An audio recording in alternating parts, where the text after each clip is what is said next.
lo na sa tua na kan chol na tur chu lim top lam lo vin thamuang in kan chol to a kwal sin ram ma kalen lain boy na chung pui ten min chim boy thin ma se lal thu pe khi ka puang zel done kan be say ram chu ka thlen ma lo chuanin lungai na le buai om to lo na cha tua na kan chol na tur chu angel ten fak na lamo sa in tan tuan oye chu kho pui moi le ro pui tak chu tu thum fa te chol na tur chu lim top lau lo vin thamuang in kan chol to a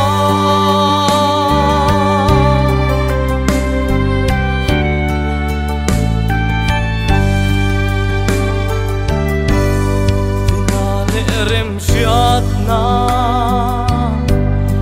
a in thuam ten an man phak lo he tu thum ro pui ta khi kan van lo em lal tu thum fa te o ka chan dam se lang che lungai na le boy na om to lo na cha tua na kan chol na tur chu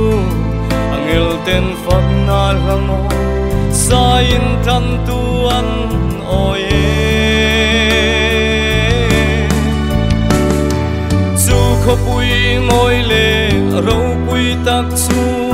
tu thum fa te chol na tur chu lim top lau lo vin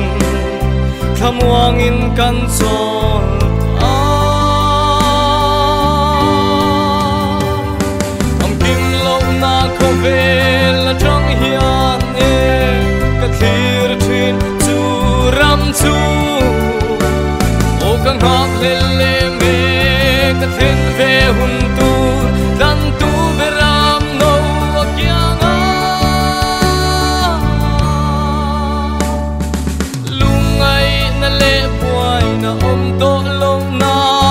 cha tua na kan chol na tur chu angel ten fak na lamo sa in tan tuan oye chu kho pui moi le